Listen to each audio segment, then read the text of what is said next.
আমরা এই ক্লাসটি মূলত যারা আপনারা শুদ্ধ করে কথা বলতে চান, বিশেষ করে যারা আবৃত্তি শিখতে চান, যারা উপস্থাপনের সঙ্গে জড়িত থাকতে চান, বা যারা সংবাদ উপস্থাপনা ২ রকম। একটি হলো সংবাদ উপস্থাপনা, আরেকটি হলো অনুষ্ঠান অ্যাঙ্করিং, যেটা অনুষ্ঠান উপস্থাপনা।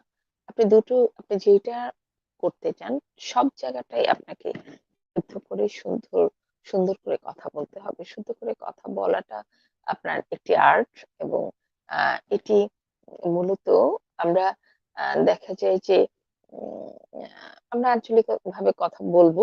কিন্তু আমরা যখন কোনো একটি ওপেন আপনার অনুষ্ঠান কিংবা টেলিভিশন সেট বা কোনো একটি প্রোগ্রামে যাচ্ছি, সেক্ষেত্রে তখন আমাদের প্রমিত উচ্চারণে কথা বলার প্রয়োজনীয়তা রয়েছে।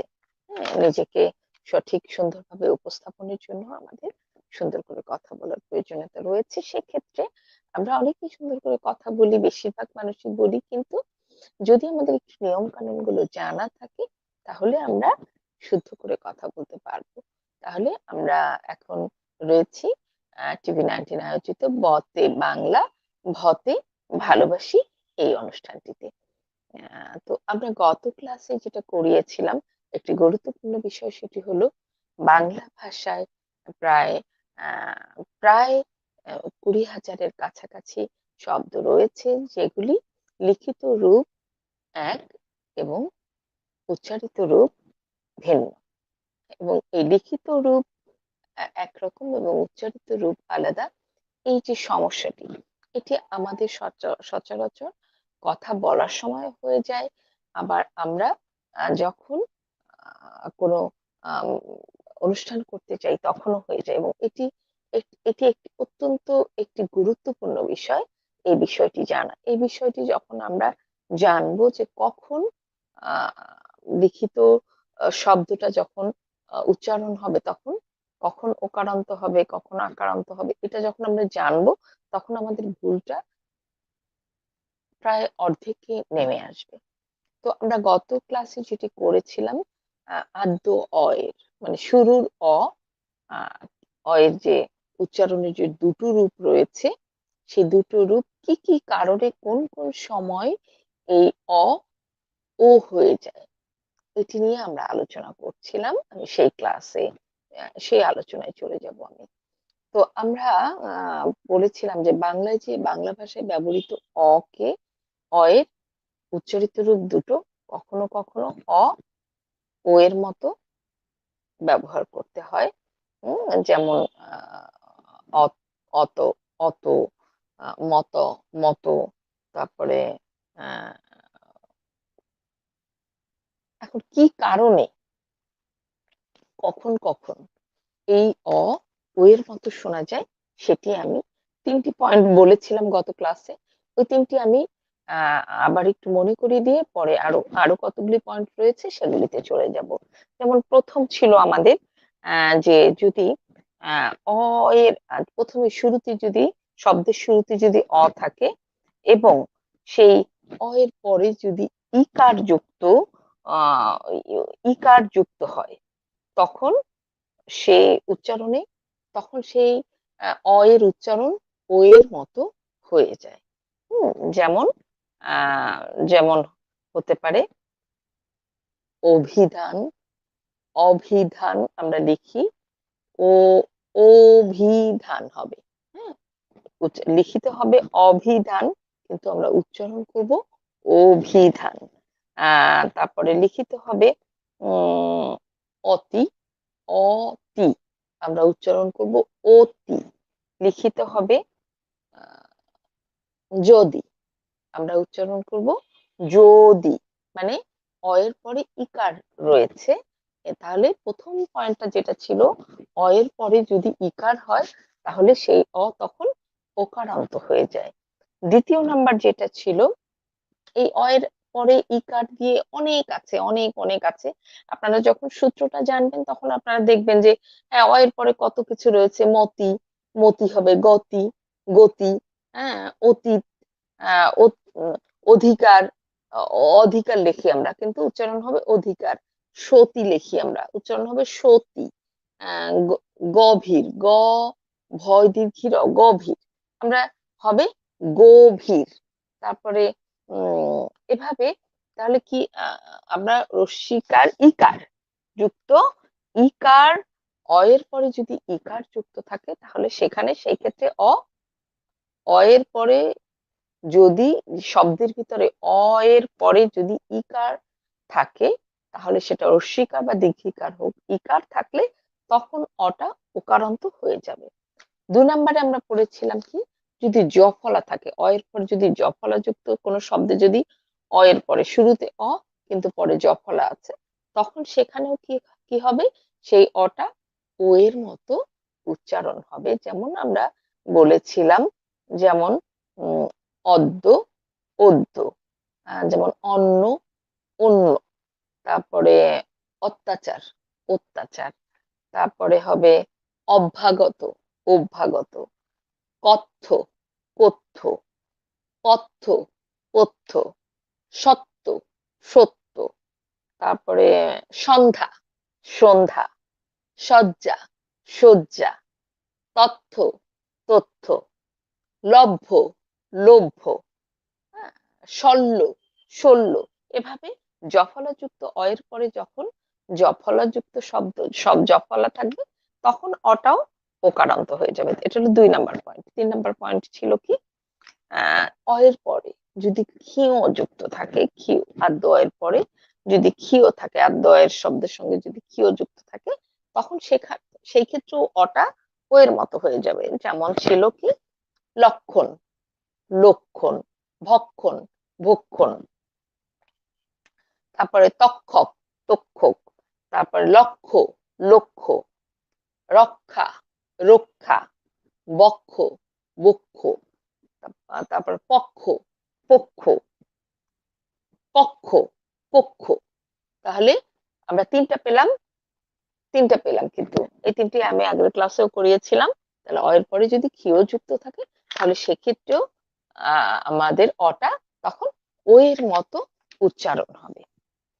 এরপর আসি, যদি রি, রিকার যুক্ত ব্যঞ্জন বর্ণ থাকে এর পরে, যেমন রিকার যুক্ত যদি ব্যঞ্জন বর্ণ ও এর পরে থাকে যে শব্দে, তখনও অটা ও এর মতো উচ্চারণ করতে হবে। যেমন রিকার, মসৃণ, মসৃণ, ম দন্তস্ব রিকার ন, মসৃণ আমরা উচ্চারণ করব মসৃণ, যেহেতু এর পরে রিকার রয়েছে। যেমন কর্তৃকারক, কর্তৃকারক আমরা উচ্চারণ করব কর্তৃকারক। বক্তৃতা আমরা উচ্চারণ করব বক্তৃতা, বক্তৃতা আমরা লিখি বক্তৃতা, আমরা উচ্চারণ করব বক্তৃতা। যেমন যকৃৎ, যকৃৎ আমরা উচ্চারণ করব যকৃৎ। তারপরে আছে আপনার কর্তৃত্ব আমরা উচ্চারণ করব কর্তৃত্ব, কর্তৃত্ব আমরা উচ্চারণ করব কর্তৃত্ব। রিকার যেহেতু রয়েছে, তাহলে আমরা 4টা পেলাম। এর পরে ইকার হলে তখন অটা উকারান্ত হয়ে যায়। এর পরে যদি জফলা থাকে তখনও অটা উকারান্ত হয়ে যায়। এর পরে ক্ষীয় থাকলে অটা উকারান্ত হয়ে যায়। এবার এর পরে যদি রিকার থাকে তাহলে ওকারান্ত হয়ে যায়। এরপরে আছেন 5 নম্বর, আসি আমরা, সেটা হলো এর পরে যদি রফলা থাকে, এর পরে যদি রফলা যুক্ত শব্দ থাকে তাহলে হবে ও, তখনও ওকারান্ত হয়ে যাবে। যেমন ক্রম, ক্রম, গ্রহ, গ্রহ, আমরা বলি না গয়রা ফলা হ গ্রহ, গ্রহ উচ্চারণ কিন্তু লিখিত রূপ কিন্তু গ্রহ, কিন্তু উচ্চারণ হবে গ্রহ। তারপরে গ্রন্থ, গয়রা ফলা নয় থ, গ্রন্থ, কিন্তু উচ্চারণ হবে গ্রন্থ, যেহেতু রফালা রয়েছে। তারপরে আছে কমন কিছু, দ্রব্য, দ্রব্য, দয়রা ফলা বয়জা ফলা, দ্রব্য, উচ্চারণ হবে দ্রব্য। প্রকাশ, প্রকাশ ওকারান্ত হয়ে যাবে এখানে। প্রকৃত, হ্যাঁ, পয়টা ফলা কয়রিত, প্রকৃত। তারপরে শ্রবণ, এখানে ওকারান্ত হয়ে যাবে, স্রষ্টা ওকারান্ত। তাহলে রফলা থাকে, এটা পেলাম কি 5 নাম্বার কি, অ এর পরে যদি রফলা থাকে, শব্দে অ এর পরে যদি রফলা যুক্ত শব্দ থাকে তখন আদ্য অ এর পরে সাধারণত যদি রফলা থাকে তাহলে উচ্চারণ সেই অটি ও এর মতো হয়ে যাবে। তাহলে এখানে অবশ্য দুই একটি ব্যতিক্রম আছে, যেমন অ এর পরে রফলা, যেমন ক্রয়, ক্রয়, ক্রয়কে কিন্তু ক্রয় বলবো না, আমরা ক্রয়কে কিন্তু ক্রয় বলবো।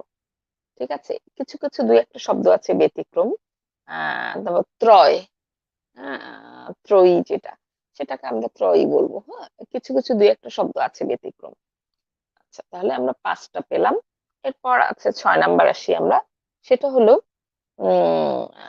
জফলা অ এর পরে অয়ের যেসব রেফ যুক্ত শব্দের বানানের পূর্বে, মানে আগে, রেফ যুক্ত বানানের পূর্বে যদি জফলা যুক্ত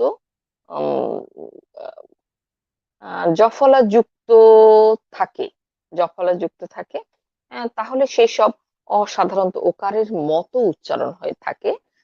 যেমন পর্যন্ত, পর্যন্ত, প জয় রেপ নয়তো অন্ত, পর্যন্ত আমরা পর্যন্ত উচ্চারণ হবে, কিন্তু লিখিত পর্যন্ত। তারপরে পর্যায়, পর্যায় উচ্চারণ হবে পর্যায়। তারপরে চর্যাপদ উচ্চারণ হবে চর্যাপদ। তারপরে পর্যবেক্ষণ, এটা হবে পর্যবেক্ষণ। তো তাহলে এখানে জফলা অদ্বয়ের পরে অদ্য অয়ের রেফ যুক্ত বানানের পূর্বে যদি জফলা থাকে তাহলে অ ও এর মতো উচ্চারিত হবে। এখন আমরা 6টা পেলাম। তারপরে আছে আমাদের আরো আছে কয়েকটি, যেমন অ উচ্চারণে যদি আমরা ইকার আছে, কিন্তু আমরা দেখা যায় যে আগে পড়েছি যে ইকার যদি থাকে, অ এর পরে ইকার থাকলে ও এর মতো হয়ে যাবে। কিন্তু কিছু কিছু শব্দ আছে ব্যতিক্রম, যেমন আছে করবার, করবার, করবার, করিবার, যেমন মানে সাধু ভাষায় ব্যবহৃত পূর্ণাঙ্গ শব্দ যদি ক্রিয়াপদের শব্দ কিংবা ক্রিয়াপদের বানানে ইকার আছে, কিন্তু চলিত ভাষায় সেই ইকার বহু ক্ষেত্রে বিলুপ্ত হয়ে গেছে, হলেও কিন্তু বহু ক্ষেত্রে বিলুপ্ত হয়ে গেছে, তবুও সেটি অয়ে সেই সেক্ষেত্রেও ও এর মতো উচ্চারণ হবে। আবার বলি আমি, এটি একটু জটিল। সাধু ভাষায় ব্যবহৃত পূর্ণাঙ্গ শব্দ কিংবা ক্রিয়াপদের বানানে ইকার আছে, কিন্তু চলিত ভাষায় সেই ইকার বহু ক্ষেত্রে এখন বিলুপ্ত হয়ে গেছে, তবুও অ এর উচ্চারণ সেক্ষেত্রে ও এর মতো শোনা যাবে। হ্যাঁ, যেমন করিবার, করিবার কিন্তু আমরা বলি না, করিবার আমরা বলি করবার, তাই না? তারপর যেমন ধরিবার, আমরা বলি ধরবার। হ্যাঁ, তো করিল আমরা বলি কি করলো। তারপরে আছে রবিবার বলি না, আমরা রোববার বলি। তাহলে এখানেও কি হচ্ছে, অ এর পরে অটা ওকার, এখানেও অটা ওকারান্ত হয়ে যাচ্ছে। তারপরে যেমন আমরা কলকাতা বলি না, আমরা কলকাতা, কলকাতা ছিল আগে, আমরা আমরা বলি কলকাতা। হম হর্তকি আমরা বলি হরিত, আগে বলা হতো হরিতকি, আমরা বলি এখন হর্তকি। এভাবে যেটা আর কি সাধু ভাষাটা এখন চলিত ভাষা, সাধু আগে সাধু ভাষা ছিল, এখন আমরা চলিত ভাষা ব্যবহার করছি, সেটি যেটা সাধু ভাষাটা বিলুপ্ত হয়ে এখন চলিত ভাষা রূপান্তরিত হয়ে গেছে, আমরা সাধারণত চলিত ভাষায় ব্যবহার করি, সেই ক্ষেত্রে তখন অটা ওকারের মতো হয়ে যাবে। তাহলে আমরা 7টা পেলাম। এবার 8 নম্বরে আসি আমরা, সেটা হলো শব্দের প্রথমে অ এর পরে যদি দন্তন্য থাকে, দন্তন্য খেয়াল করেন, এখানে শব্দের প্রথমে অ এবং পরে যদি দন্তন্য থাকে তাহলেও সেক্ষেত্রে অ এর উচ্চারণ ও এর মতো হয়ে যাবে। যেমন মন, মন, ম ন মন হবে মন, বন, বন, জন, জন। তারপরে আছে আহ আবার এখানে যদি মূর্ধন্য জায়গায় মূর্ধন্যের পরিবর্তে পরিবর্তে যদি কখনো আহ দন্ত্যের পরিবর্তে যদি কখনো মূর্ধন্য হয় তখনও সেক্ষেত্রেও কিন্তু উচ্চারণ ওকারান্ত হবে না। যেমন ক্ষণ, ক্ষণ ক্ষণই হবে, হ্যাঁ, রণ, রণ রণই হবে। তারপরে জনগণ, জনগণ। তারপরে বনস্পতি, বনবিথি, হ্যাঁ, বনবিথি, ধনপতি, আচ্ছা, মনোহর, এগুলি তখন ওকারান্ত হয়ে যাবে। এরপরে আসি আমরা, তাহলে আমরা অয় আদ্য অয়ের কয়টি জানলাম? আদ্য অয়ের কি কি কারণে ওকারান্ত হয়ে যায়? প্রথমে জানলাম ইকার, আদ্য অয়ের শব্দের শুরুতে ইকার থাকলে তখন অটা ও এর মতো শোনা যায়।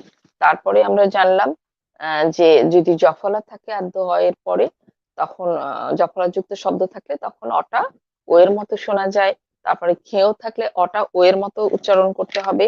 তারপরে আসলো যদি রৈকার থাকে তাহলেও অটা ও এর মতো উচ্চারণ হবে। তারপরে আসলো জফলাযুক্ত শব্দ থাকলে ও এর মতো হয়ে যাবে। এবং সাধু ভাষা যেগুলি বিলুপ্ত হয়ে গেছে, চলিত তে রূপান্তরিত হয়েছে, সেই সকল শব্দেও ওকারান্ত হয়ে যাবে, ওকারান্ত হয়ে যাবে।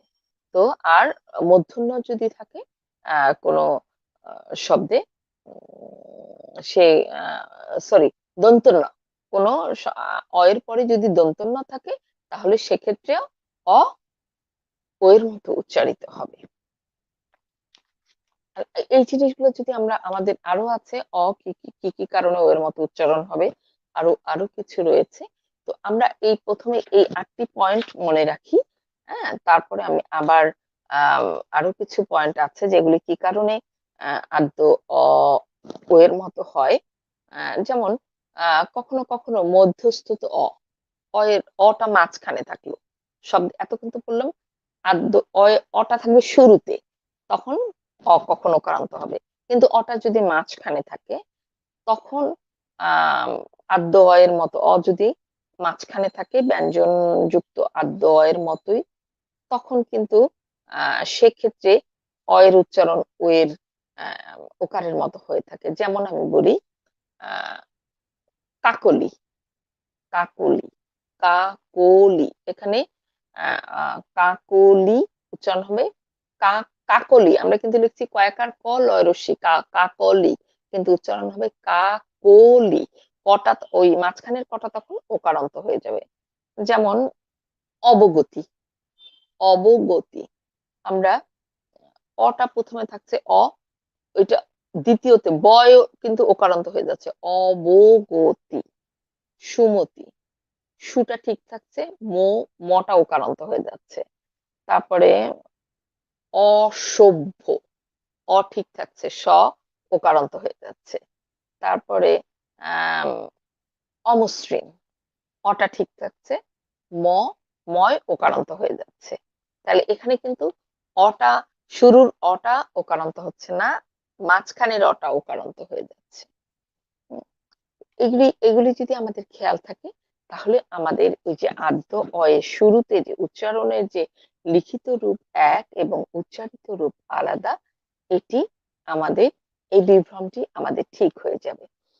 তারপরে আরেকটি আছে, যেমন ধরেন 3 বা তার অধিক বর্ণে গঠিত শব্দের মধ্যে অ এর আগে যদি অ আ এ এবং ওকার থাকে তবে পদ মানে মাঝখানের অ এর ওকার রূপে উচ্চারিত হওয়ার প্রবণতা থাকে অধিক।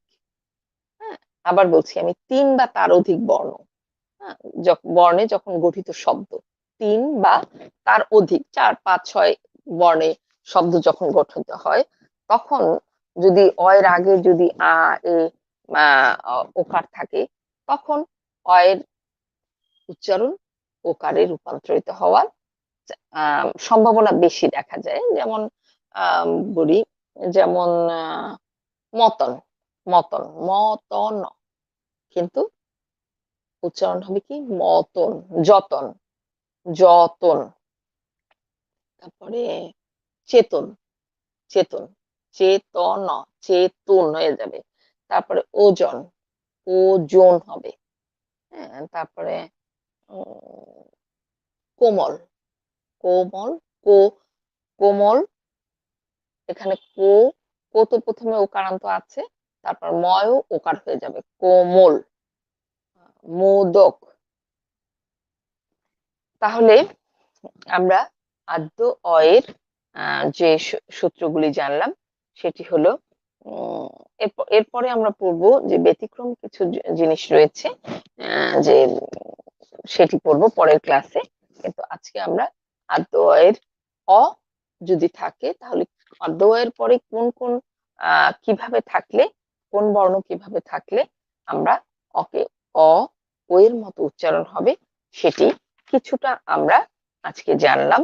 এটি অনেক বড় সিলেবাস, এটি আমাদেরকে আরো অনেক বেশি, এটি নিয়ে আমাদের ক্লাস হবে, এটি আমরা পড়বো। তবে আমি কিছু কিছু শব্দ আজকে একটু বলি। সেটি হলো যেমন আমরা যেগুলি কমন কিছু শব্দ আমরা ভুল করি, যেমন শব্দের শুরুতে যদি ইকার, ইক, হ্রস্ব ইকার, দীর্ঘিকার, রস্যকার, দীর্ঘকার থাকে, তাহলে সেটা উচ্চারণটা অ এর মতো হবে। যেমন অভিধান, অভিধান উচ্চারণ হবে, আমরা লিখি অভিধান, উচ্চারণ হবে অভিধান। অভিযান, অভিযান। অতীত, অতীত। অধীন, অধীন। সতী, সতী। গভীর, গভীর। যেমন বর্ষু, বউ, কিন্তু লিখিত বর্ষু, বউ, বউ হবে উচ্চারণ। গরু, গ বর্ষণ গরু, কিন্তু উচ্চারণ হবে গরু। মৌ, মৌ। অনুকূল, তারপরে আছে অনুদিত, আমরা লিখছি কিন্তু স্বরে নরস্য, অনুদিত, কিন্তু উচ্চারণ করব অনুদিত। তারপরে তারপরে আছে এরপরে আছে যেমন ধরুন জফলাটা, যেটা আমরা পড়লাম, যেটা এতক্ষণ পড়লাম, ওটার কিছু উদাহরণ আমি বলছি। যেমন জফলাটা অত্যন্ত, অত্যন্ত হবে অত্যন্ত। অদ্য, অদ্য। কন্যা, কন্যা, এটা জফলা যুক্ত যেটা সেটা বলছি। তারপরে অধ্যক্ষ, অধ্যক্ষ। তারপরে ও অভ্যাগত, অভ্যাগত। এরপরে আসি আমরা যেটা ক্ষীয় থাকলে যেটা অক্ষাংশ, অক্ষাংশ। তারপর দক্ষ, দক্ষ। লক্ষণ, লক্ষণ। ভক্ষণ, ভক্ষণ। বক্ষ, বক্ষ। যক্ষ, যক্ষ। রক্ষা, রক্ষা। যজ্ঞ, যজ্ঞ।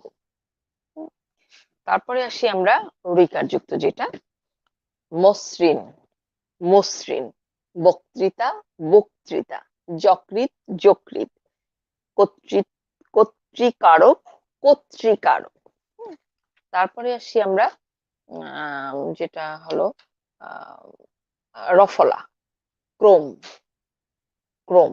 গ্রহ, গ্রহ। গ্রন্থ, গ্রন্থ। ব্রত, ব্রত। প্রভাত, প্রভাত।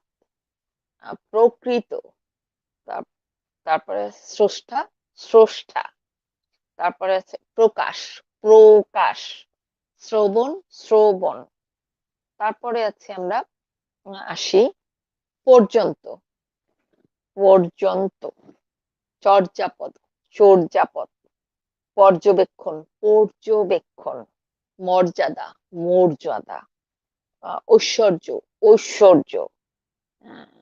এই জিনিসগুলো হয় কি আমরা প্রায় এই জিনিসটা ভুল করি। তারপরে বলেছিলাম যেটা সাধু ভাষা থেকে যেটা চলিত ভাষায় এখন রূপান্তরিত হয়ে গেছে, সেটা যখন আমরা করি তখন সেটা করবার। করিবার ছিল আগে, এখন করবার। করবার, তারপরে ধরিবার, ধরবার, ধরবার, মরিবার, মরবার, তারপর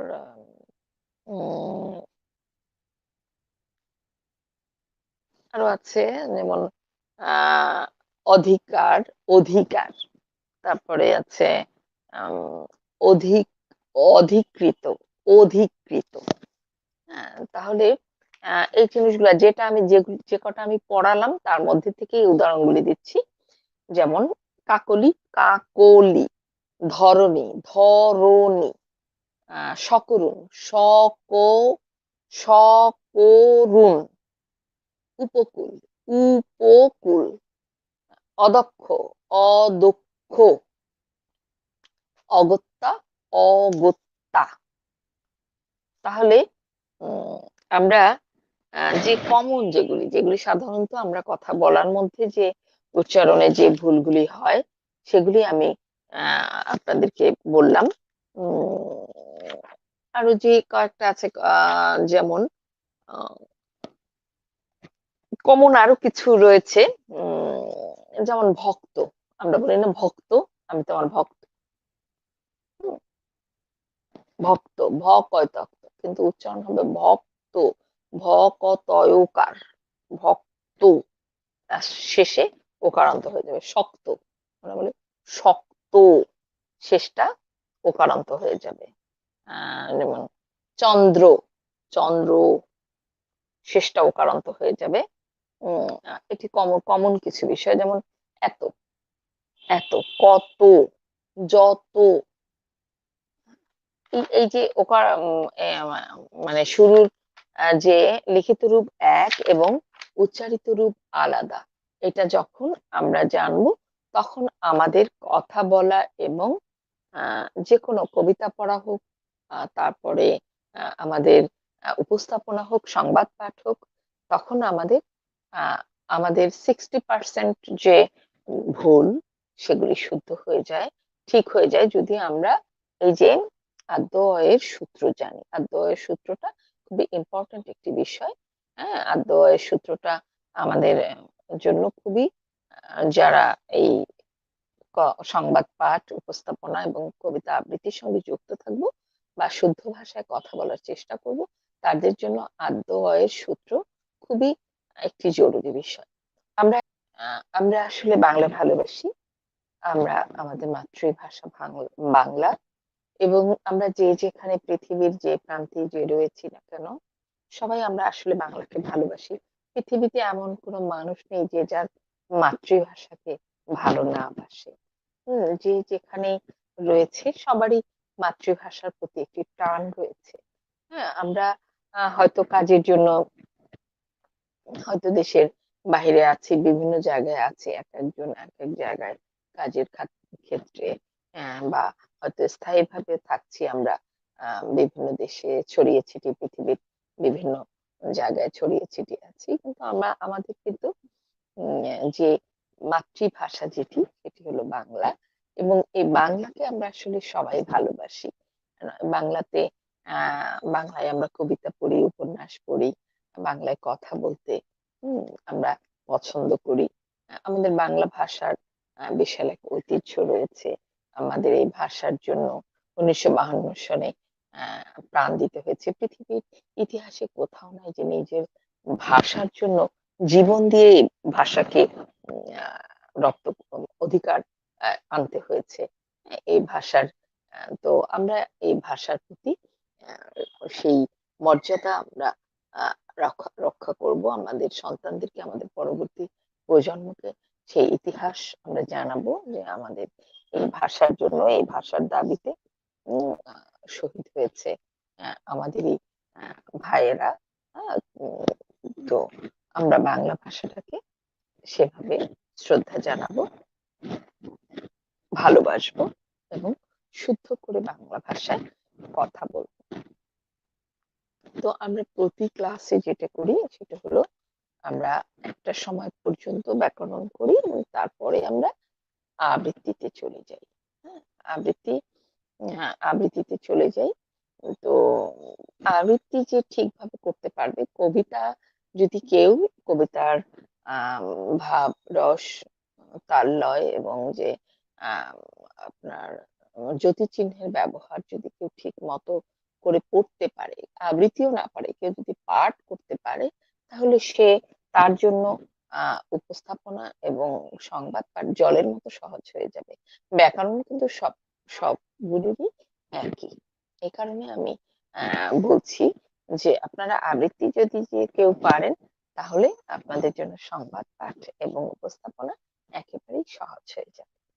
তো আমি আজকে যে কবিতাটি পড়ব, আবৃত্তি লেসন দিব, সেটি হলো রবীন্দ্রনাথ ঠাকুরের কবিতা। এর আগে আমি দিয়েছি, পড়েছি ক্লাসে, কিন্তু সেটি ছিল শিশুতোষ।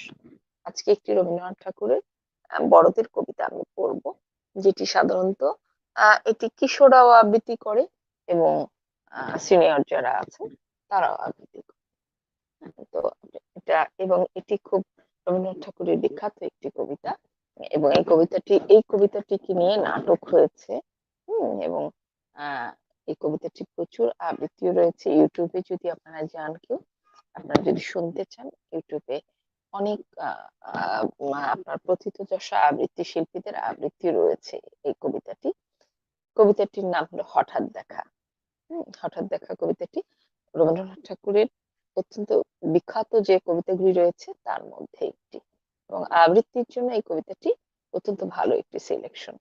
তো আমি কবিতাটি প্রথমে পড়ি, তারপর প্রথমে কবিতাটি একবার পড়ব, তারপর কবিতাটিতে কবি কি বলতে চেয়েছেন সেটি বলবো, তারপর কবিতাটির আবৃত্তির নির্মাণটি আমি দেখাবো।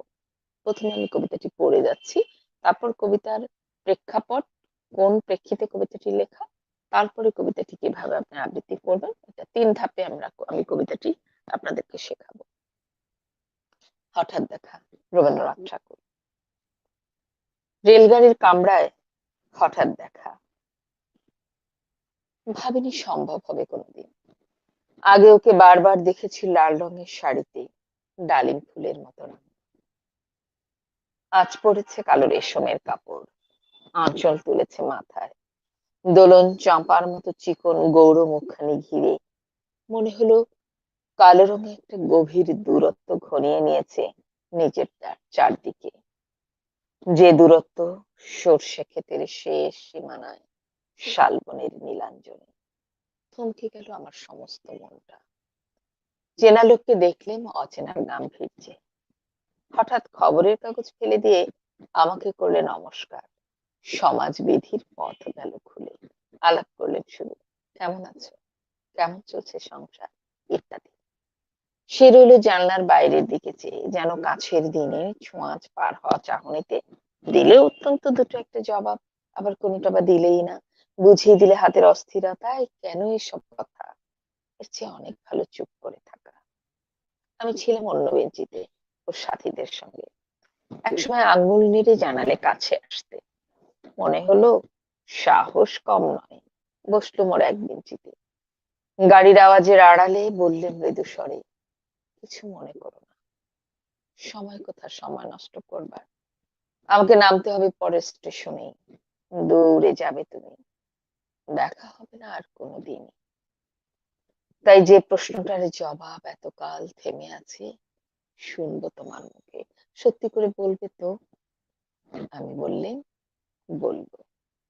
বাইরের আকাশের দিকে তাকিয়ে শুধলো, আমাদের গেছে যেদিন, একেবারেই কি গেছে, কিছুই কি নেই বাকি। একটু রইলেন চুপ করে, তারপর বললেন, রাতের সব তারাই আছে দিনের আলোর গভীরে। খটকা লাগলো, কি জানি বানিয়ে ফেললাম নাকি। সে বললে, থাক, এখন যাও ওদিকে। সবাই নেমে গেলে পরের স্টেশনে, আমি চললেন একা একা। কবিতাটি আমি এখন পাঠ করলাম।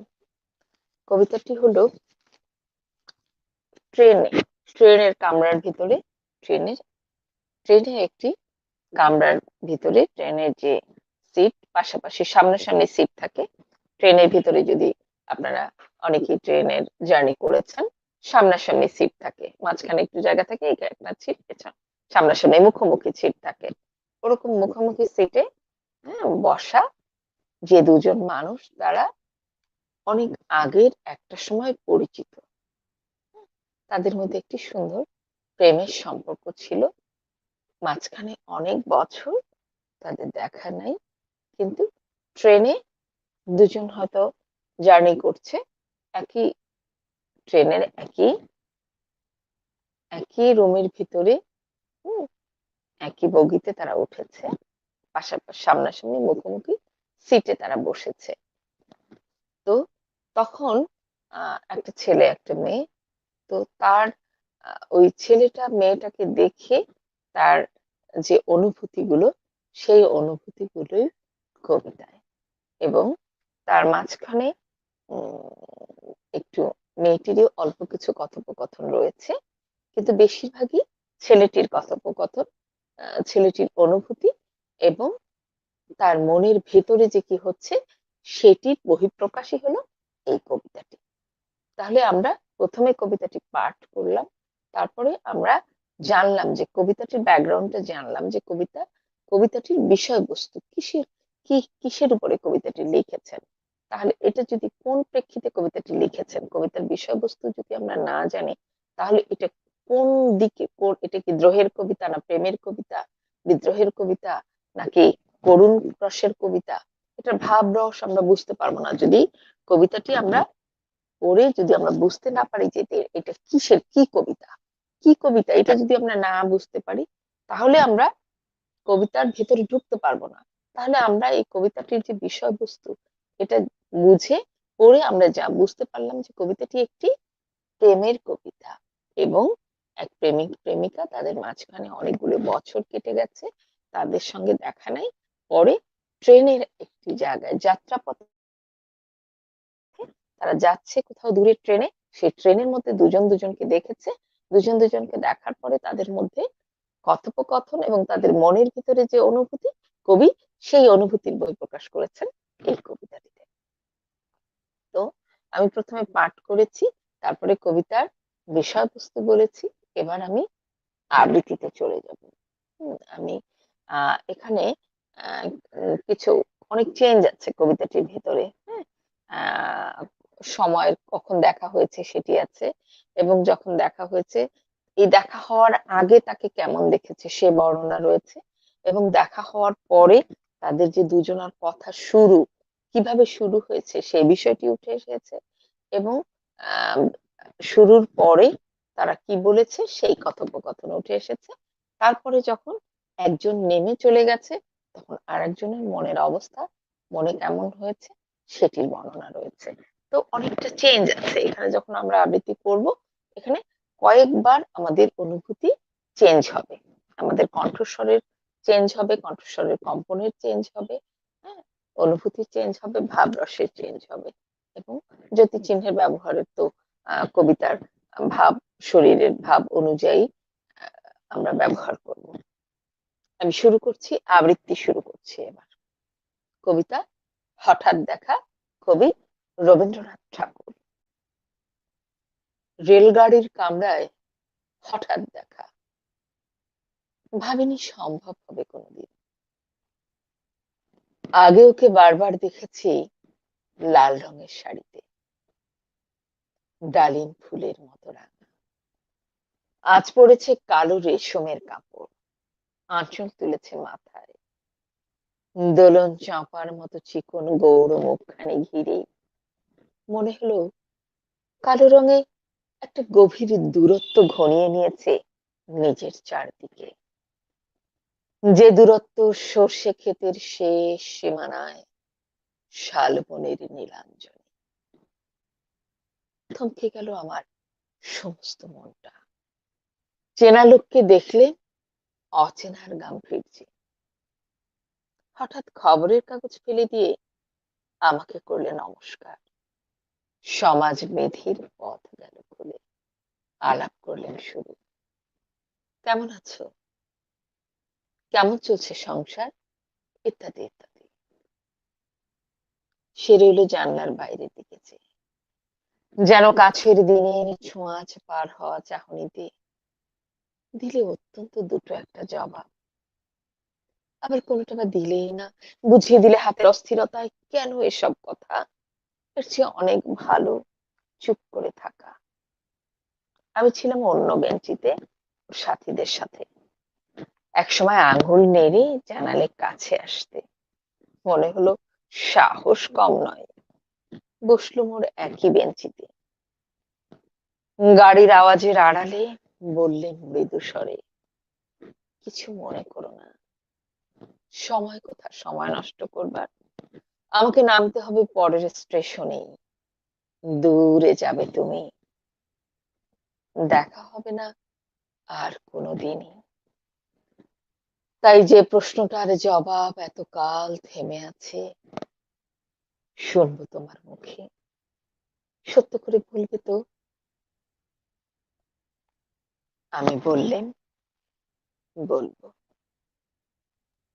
বাইরের আকাশের দিকে তাকিয়ে শুধলো, আমাদের গেছে যে দিন, একেবারেই কি গেছে, কিছুই কি নেই বাকি। একটুকু রইলেন চুপ করে, তারপর বললেন, রাতের সব তারাই থাকে দিনের আলোর গভীরে। খটকা লাগলো, কি জানি বানিয়ে বললাম নাকি।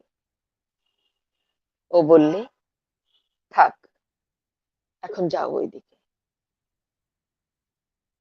সবাই নেমে গেলে পরের স্টেশনে, আমি চললেন একা, একা, একা। অসাধারণ একটি কবিতা। আশা রাখি যারা এই কবিতাটি নির্মাণ করতে আবৃত্তি করতে চাইবেন,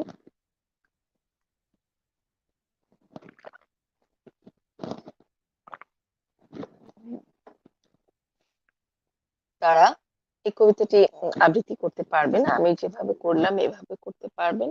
আপনাদের যদি মিউজিক সহ মনে হয় যে না আমরা এখানে একটু মিউজিক ব্যবহার করব, যেমন এই কবিতাটি যদি আপনি রেকর্ড করতে চান সেক্ষেত্রে আপনি ট্রেনের হুইসেল দিতে পারেন, ট্রেনের একটা ঝিকঝিক ঝিকঝিক যে একটা শব্দ আছে ওটা দিয়ে ব্যাকগ্রাউন্ড, ওই মিউজিকে যদি ট্রেনের ভিতরে শব্দটা হতে থাকে তখন যদি কেউ কবিতাটি পড়েন তাহলে কবিতাটি আরো হৃদয়গ্রাহী হবে এবং একদম জীবন্ত হয়ে যাবে। আপনারা যদি এই কবিতাটি আবৃত্তি করতে চান তাহলে ইউটিউবে গেলে আপনারা ইউটিউবে গিয়ে হঠাৎ দেখা রবীন্দ্রনাথ ঠাকুর লিখে সার্চ দিলে অনেক আবৃত্তি চলে আসবে। আর যদি মনে করেন যে হ্যাঁ আমি যেভাবে পড়লাম এভাবে আপনারা পড়তে চান তাহলে এভাবে আপনারা দেখে পড়তে পারবেন। তো আমি আজকের ক্লাসটি এই মুহূর্তে শেষ করব, কারণ আমার চার্জ শেষ হয়ে গেছে মোবাইল। আচ্ছা, তো আজকের মতো ক্লাসটি আমাদের এখানেই শেষ করতে হচ্ছে। আপনারা সবাই ভালো থাকুন, সুস্থ থাকুন। আগামী ক্লাসে আবার দেখা হচ্ছে আগামী রবিবারে। ততক্ষণ পর্যন্ত আপনারা সবাই সুস্থ থাকুন এবং ভালো থাকুন, দেখতে থাকুন টিভি 19। আপনারা অবশ্যই দেখবেন বতে বাংলা, ভতে ভালোবাসি এই অনুষ্ঠানটি। ধন্যবাদ সবাইকে। শুভরাত্রি।